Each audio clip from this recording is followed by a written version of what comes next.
What's up, dedicated Dragon Ball denizens? I'm Brian, and we're here for another episode of the Hawks Dragon Ball Nest. This week, we finally bust out my blue Daima Vegeta after spending a couple weeks on the yellow Daima Vegeta, and then kind of taking a break from new decks last week, getting into the event match and my beef with Bandai. Okay, but we've got this Vegeta ready to go. I'm going to go over each card in the deck, why I included it. We'll go over the strategy, strengths, and weaknesses of the deck, and then we'll talk about some other cards to consider swapping in or out, or not consider, that I've seen in some other lists. And as usual, we've got the deck list up on the left-hand side. We've got everything up there and the leader here, so we'll go through each one, right? We've got Vegeta Mini DA, the blue starter deck for Mini, and a card that was just, or a deck, a leader, that was just not great upon release. It was just really bad, and we had to wait 2 whole sets for it to get enough support for it to be viable. And it's crazy to think about that it really only needed 2 cards, which of course we'll get into. So he's a basic lead on the front side. When attacking, draw a card, 15k power, and then awaken at 4, right? And then he awakens at 4, draw a card when attacking, 20k attack, and activate main once per turn. It costs 1 energy. Choose up to 1 of your opponent's battle cards with a cost of 1 or less and place at the bottom of their deck. So initially that is just not good. 1 or less. Like at the time of this coming out, there were some cost reduction cards, but there weren't a lot that were reducing by more than maybe 1 or 2. You know, really you had maybe that 2 cost Vegeta that came with the deck, but you're not reducing these big bodies, so it's really wasn't doing a lot, and the fact that it costed 1 charge also just made him not very good. However, he got some good cards. So you know what? Let's skip right to those because, of course, everyone knows they're going to be included, right? Ooh, almost choked there. Anyway, all right. So Vegeta Mini DA, the 4 cost. This one was the pre-release participation card, and then there's also a winner version, which we don't get online, but of course I have in real life. So this is a 30k body, 5k combo, so not bad. And then on play, if your leader is Vegeta Mini DA, choose all battle cards in your opponent's battle area and reduce their cost by 3 for the turn. Now that is good. Reducing all by 3, and then when attacking, and this is every turn, choose up to 1 battle card in your opponent's battle area with a cost of 1 or less and place it at the bottom of their deck. So that is really good on its own. So if we think about the fact that maybe we wait until we have 5 charge to play him out, even if your opponent has, let's say they have a couple 3 costs in there, or a 3 cost and a 4 cost, he comes out and reduces those 3s to 0, the 4 to 1, and then you can actually attack with him, bottom deck 1, and use your leader ability to bottom deck a 2nd. Just a really good card, and he's a 30k, really nice. And they also gave him 5k combo, which I think was really good for a card like this, and in the deck, considering, you know, you want to play 3-4 of these bad boys. So anyway, let's move on to the next one. So now that one was the pre-release, and now this one is a FB06, just a rare card, which is super cool, considering, I mean, it is a leader lock card, so making it an SR probably wouldn't have been the best idea. Especially since it's a leader lock card that's not having to do with the leader in the set. But anyway, this is a 5 cost, 35k attack card with 0 combo. The 0 combo makes so much sense when you see this ridiculous on play. If your leader is Vegeta Mini DA, draw 3 cards. 3 cards. There's not many that let you draw 2 battle cards. You have some extras, so the fact that you're drawing 3 is just insane.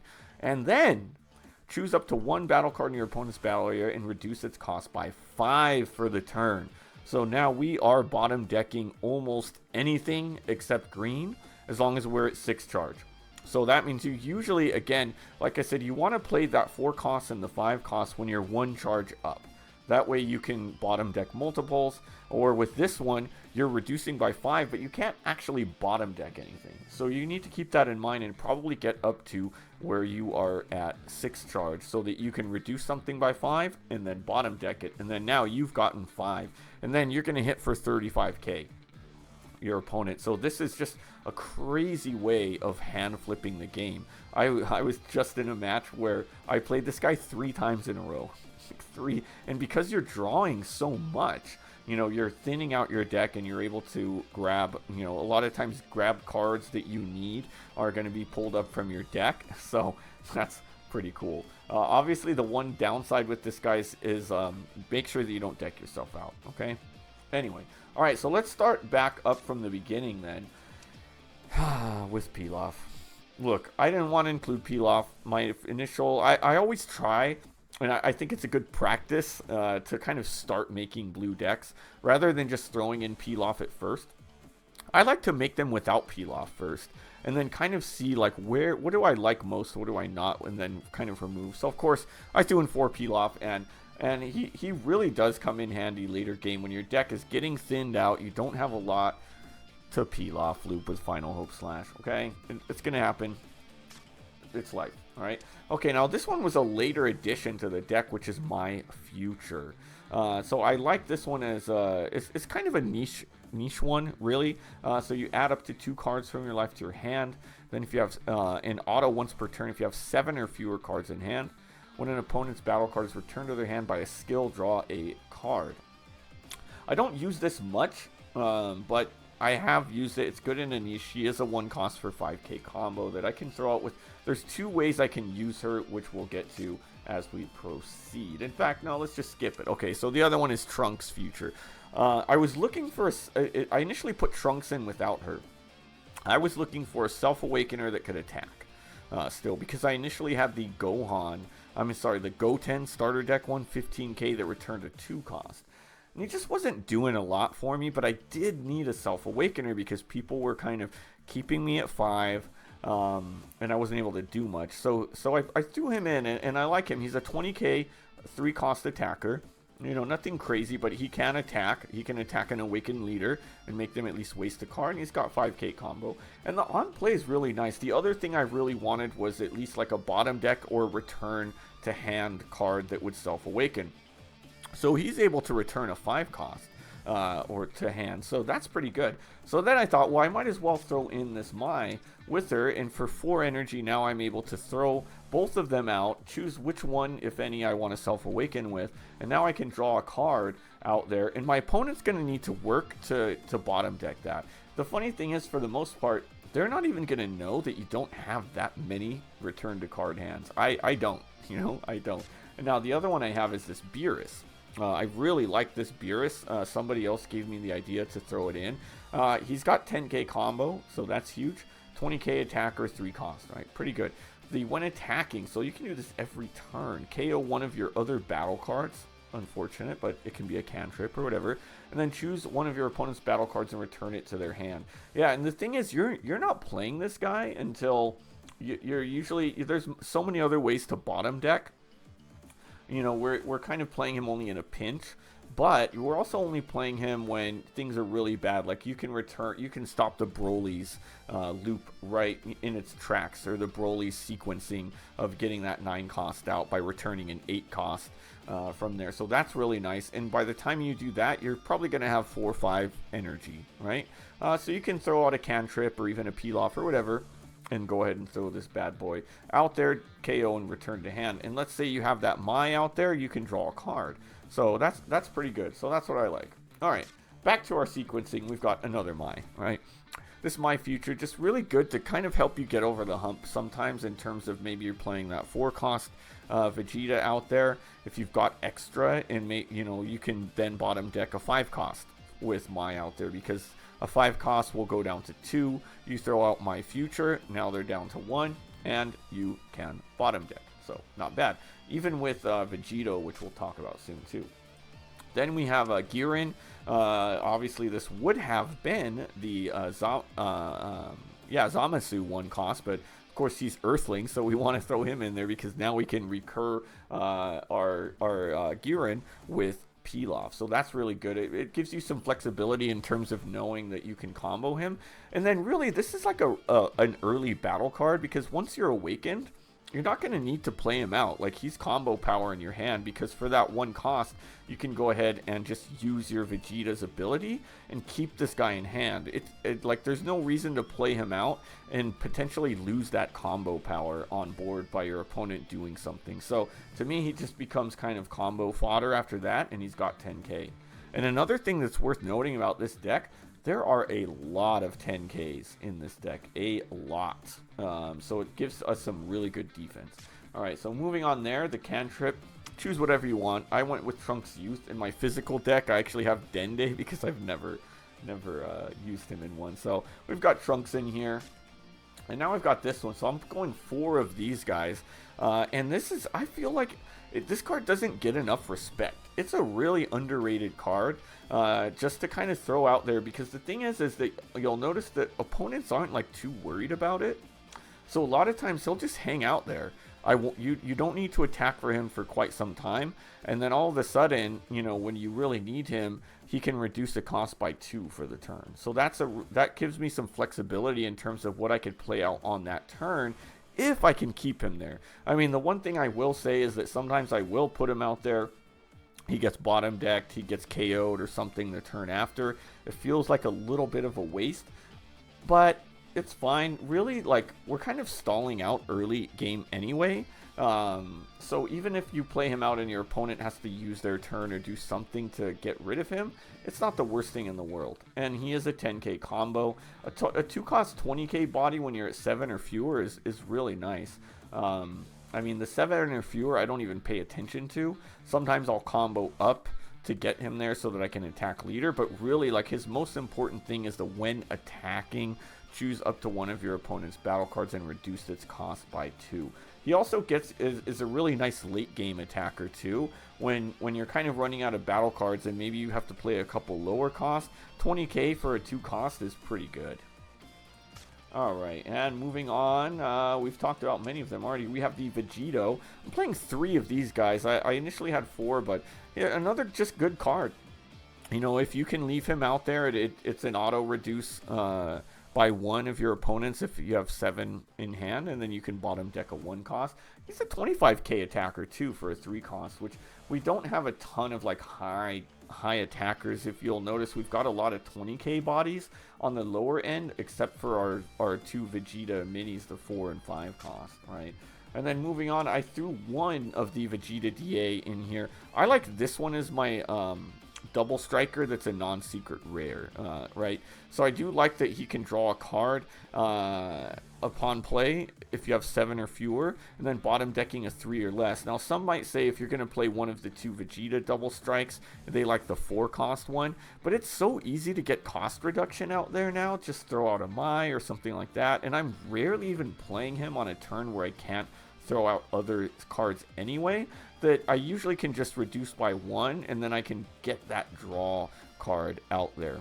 I'll also say that the reason why I'm not including the Go Kidku is because I'm trying to practice this deck. I'm probably going to be using it in some of the tournament store tournament events and things like that, and I don't have, nor do I have interest in purchasing any of the secret rare Gokus. The ones I pulled I did sell. You know, I don't like that card enough to really want to keep that for the cost it has. So I like this card. So you may want to throw in the Kidku, and I'll talk more about that, but I'm throwing this guy in here. I think he works. I've got 2 Zen-Ohs. I kind of would like to go up to 3, but I don't want to add another card to the deck, and I don't want to take anything else out. Super combo, do what you want there. And I threw in 1 Final Hope Slash. You know, I don't think you need more than 1. Just don't charge it. We're going to run through this deck. We're going to run through it. So unless it gets prized, you know, we can't use it. But it is what it is. It's not the most important card to the deck. It does help out. 2 Galick Guns. I think Galick Gun is just, you know, you want to throw that in. And I mean, with a card this pretty, why wouldn't you, right? And then finally, now this one's another underrated card in my opinion from this deck. Sleepy Boy Technique. Discard a card from your hand. Choose up to 2 battle cards with 5 or less in your opponent's battle area and place them at the bottom of their deck. Right, so that's just, in my opinion, like it's really good. It's kind of a two cost that can throw out there. You do have to discard 1. Some may argue that you may want to throw in the Gohan Adolescence, which does similar, but I like the fact that it's a combined cost. Like, for example, with all the cost reduction, again, you're going to have some cards reduced to 0 that you want to bottom deck, and then a 5. Like, for example, You know, whereas Gohan is going to bottom deck 2, 3, or less no matter what. Let's say that you can reduce, you know, you use this in combination with your 4 cost that reduces the whole board by 3. You may now have a 3 cost reduced to 0 and a 5 cost reduced to 2, and you can bottom deck them. There's just so many more like options that I like, and the discarding card sounds meh, but we have so much draw power in this deck that it's not a big issue to me. So I really like this card a lot in this deck. Let's go through the strategy, strengths, and weaknesses of the deck. The strategy is to stall early, as I mentioned earlier in the video. Stall out. I mean, you don't even necessarily need to like get your opponent awakened quickly. Just really stall out your own awakening, like defend as much as possible, and knowing that you do have card effects with 7 in hand, so having your hand size a little bit lower is okay, and then just kind of recurring a lot of cards if possible with those Pilafs. Just stall early, you know, be strategic about it, about when you're going to take. You know, you don't want to combo away cards that you might need, but you could kind of be strategic about when and who you're taking hits against. So really stalling early to defend, and then keep that board clear as much as possible as well. That's what we really want to think, like what's in my hand and what are ways that I'm going to be able to just keep their board like completely clear. You want to end your turn whenever possible with your opponent having 0 cards on board, and it means you're going to have to be doing that throughout because you don't have a ton of attackers, especially early on. And really in general, this deck just doesn't have a ton of attackers. You're always going to be hitting, well, you're usually just playing out 1 attacker per turn, and a lot of times that attacker, it's going to be okay if that attacker gets KO'd, because you're just going to be playing out another one, just kind of single attacks to where, if possible, really every turn you're going leader, whatever card you played out that turn, 2 hits. But as long as you keep that board clear, then you're going to go into your 5 cost, and he's just going to keep drawing, and eventually your opponent is going to run out of resources, whereas your hand is just going to keep at least staying like in stasis, staying where it's at with these guys, and then just kind of playing strategic from there, right? So you're starving your opponent out. So the strengths is just ridiculous draw power, you know, just this guy playing him so late in the game, and the fact that he's a battle card and a reduction card, he's just a do-it-all. So he's really good in that regard. There's also a lot of defense. We're playing so many 10k combos in here. I've got 1, 2, 3, 4, 5, 6, 5 times 4. What is that? 40? 4 times 5? No, that's 20. We have like 20 10k combos in there in this deck, plus our super combos and stuff. So there's just so much cool stuff, right? And board management is a strength. I mean, the fact that you don't necessarily like you know, strategically defend, of course, but like it's okay if you just let your cards die sometimes, is in knowing that you're just going to bottom deck your opponent's cards the turn after that, and you can just keep drawing, and they're going to be going down while you're sometimes even going up, right? Weaknesses, though, sometimes it is hard to close out games because we're playing kind of tall with single high cost attackers, but they're not like ridiculous attacks. I mean, our highest hitting guy is our 5 cost Vegeta for 35. You know, we're not having like some of these decks nowadays. They're just a lot stronger, where they're playing 40, 45, 50, 55k attackers sometimes. This deck doesn't have that, so you're going to be in for a long battle, but eventually usually you can come out ahead, right? But it can be a struggle to close decks. So if you do run out of steam, or if you do get to the point where you're at 3 life and 1 or 2 of your Vegeta minis are prized, you're in trouble, or in your life. Or you might deck yourself out because you can't close it out too. So that means you really need to be applying pressure throughout, because you don't want to run into the position where, cool, I have a giant hand, but I was unable to finish my opponent off and I decked out, right? Weaknesses, again, is swarm decks. You know, if you do get those opponents that can just swarm the board, cheat out cards, sometimes it is hard because many turns we're only able to bottom deck 1 card. So if they can kind of defend the card that's on board and just keep adding to it, that can be a struggle. However, keeping that in mind, if that does happen, just save your Zen-Ohs.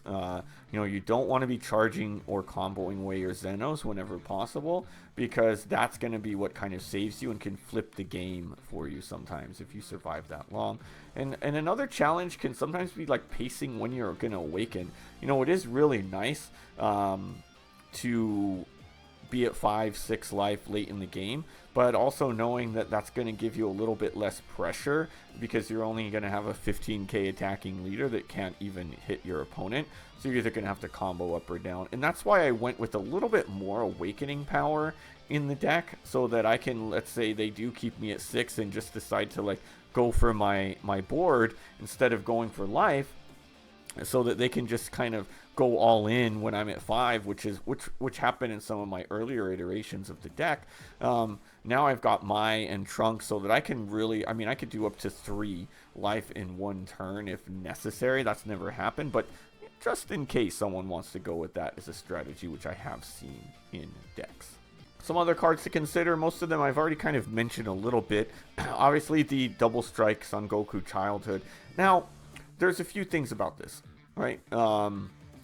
Obviously a lot of people are going to say that this one is the one to play, but in the list that I'm using now, like I'm not like playing a lot of extras. I've only got Galick Gun, maybe a Final Hope, but I do see the logic behind it, because if you do have that Final Hope slash in hand, you are going to be able to finish people off if you get them down to 2 life, boosting with an 85k attacker, right? So I see the logic. It probably you do want to play this card, but again, I don't want to purchase these. I think that I can do well enough without. And really, I mentioned just a minute ago, what's the weakness of this deck is closing out games. This would solve that. This helps you close out those games. So it's probably ideal to add him in if you can do so. And I probably want to add him in at least on the client, but I really want to get used to playing it without him. So that's why I don't have him. So you probably want to add him in, even though I won't have him, right? Then from there, we've got the Gohan Adolescence, another one to think about, just helping you with swarming boards. There's also so many other ways of cost reduction that once you're getting up to 6-7 charge, then you can play a couple cards to reduce and then bottom deck from there. The other thing I just don't like about him either is the requirement of 7 or fewer, especially earlier. Like usually, this is a card I want that people play on the curve. And a lot of times I'm not at 7 or fewer at that point. So that's why the Gohan just doesn't feel like the best choice of a card here. It's why I like the Sleepy Boy technique. It doesn't have that limitation. And I can do combined cost of 5. So that's kind of cool, which is what I like. I could do a 4 and a 1 if I want, or get some reduction. All right, so next one, just kind of a cool card to provide pressure, and also kind of keeping in mind the fact that a lot of times you don't, a lot of times your board's getting cleared anyway. Considering this Trunks future in there, the 30k attack as a 2 cost and then 10k combo, so he could be comboed away, and then you could just throw him in there and do a 30k attack before going away. It's an interesting option. I haven't tested that one myself, but could be one to think about throwing in there. And then we've got the Videl. In fact, just coming back to this 1 second, maybe this is one to consider throwing in instead of that Mai future. That would give you some options there. I'm kind of thinking about that now, and I'm like, another 10k total combo if I threw in 2 and then have him out there. I may make that change. Videl, alright. Now, I don't think Videl is necessary in this deck. It's a 0k combo, for one. I really like the flexibility of being able to combo cards away. And there's not a lot of, like, Earthling cards in there that I need to grab that Pilaf can't already do. I'm pretty much all my Earthling trait cards are 1 cost in this deck. Like, my 2 and 3s are Vegeta, Beerus, Vegito. The only thing I can maybe get would be a Trunks. So I'm going to go with a no on her. I don't think she really needs to be in this deck. Non-alt. I was too lazy to pull up the alt of the Goku Black. This one is such an interesting one, and I kind of want to try it out. And it would really solve another problem of closing out games. It's maybe one to even consider taking out the double strike for. And the reason why is as that 6 cost 40k, he gives you the ability of making sure that they have to use a super combo and more. But then adding a cost of 4 less from drop to hand, you can get that Vegeta 4 cost back. And then you can play out that Vegeta as long as you have 7 or fewer in hand. And now start bottom decking. And now they've got 2 cards to deal with rather than 1. So this one is one I may consider. It's funny because I think about these as I'm making the list, and then as I talk it out on the video, I'm like, oh man, this is actually something to really think about. So I may actually have to make the change, because that's cool, even if I just have one of them in there. But I don't know, maybe the double strike's still better. All right, now then from there, both of the secret rare Vegitos. Now if we do keep that Mai in there, he's another option of bumping to hand with that. He does attack twice. The reason I just don't like him this one myself is that limit of 7 or less in order for him to restand. As we know, we don't have 7 or less a lot of times. And when we're thinking about 5 cost, I'm always going to want to play that other, the rare Vegeta over this guy. So I kind of want to think about that. Like, is there ever an instance where I want to play this guy if I have that 5 cost draw 3 in hand? Probably not. And there's not really much I would eliminate. All right, now this one is the last card I'd consider in there as the other Vegito in there. And this one I think I might think about replacing the double strike as well if I don't go with Goku Black with, because of he's a good card that is a finisher if you get down to your deck. I do find myself getting oftentimes to definitely under 10, a lot of times 5 or less in the deck. So to be able to play him out, bump a card to hand from my opponent, hit for 40, and then hit again for 50 potentially. Is that better than a double strike hit? Maybe.